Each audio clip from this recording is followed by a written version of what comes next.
inazidi kuonyesha msimamo wake mkali na uhatari katika mzozo unaozidi kuongezeka, na Marekani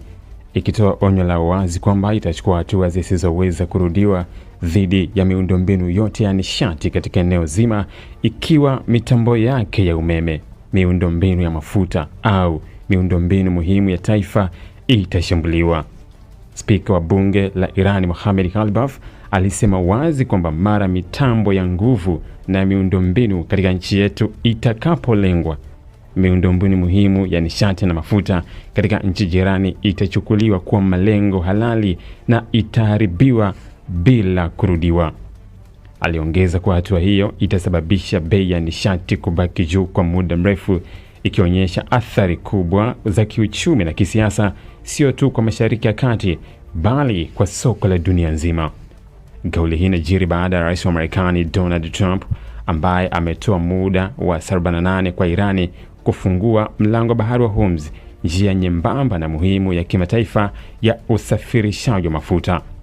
Trump ameonya viongozi wa Irani kwamba ikiwa hawatafungua njia hiyo, Marekani itachukua hatua za kijeshi dhidi ya mitambo ya nguvu ya Irani. Mlango bahari wa Hormuz ni kiini cha usafirishaji wa mafuta duniani, ambapo karibu 20% ya mafuta ya dunia yanapita kila siku, na kufungwa au mashambulizi yanayolenga njia hii kunaleta msukosuko mkubwa katika soko la kimataifa la nishati. Wataalamu wa masuala ya nishati na uchumi wanasema kuwa kauli ya Ghalibaf inaashiria uwezekano wa mashambulizi makubwa ya kulipiza kisasi, ikihusisha miundombinu ya mafuta na nishati ya majirani ya Irani, hasa zile zinazohusiana na Marekani na Israel. Hali hii inaweza kusababisha mfumuko mkubwa wa bei za nishati, kuongezeka kwa gharama za bei za nishati, lakini pia kuongezeka kwa gharama za usafirishaji na kushuka kwa uzalishaji wa biashara zinazotegemea mafuta. Aidha, mashambulizi ya aina hii yanaweza kuathiri huduma za msingi kama umeme, maji na usafirishaji wa chakula katika eneo zima.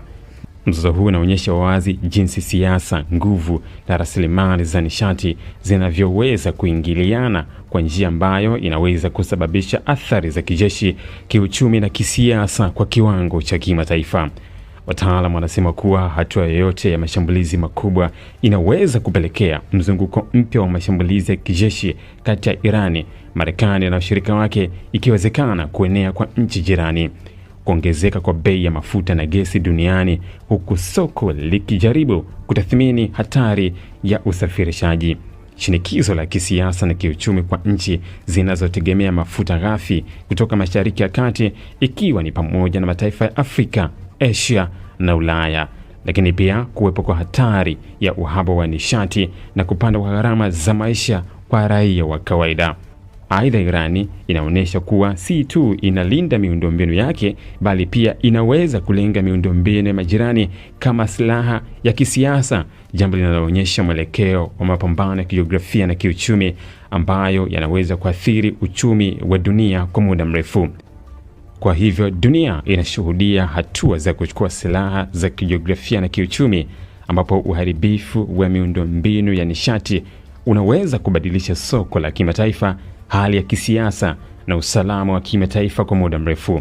Hatua zinazofuata za Iran na Marekani zitaamua kama mzozo huu utaingia kwenye mapambano ya kijeshi ya kiwango kikubwa, au ikiwa kutakuwa na suluhisho la kisiasa linaloweza kuzuia uharibifu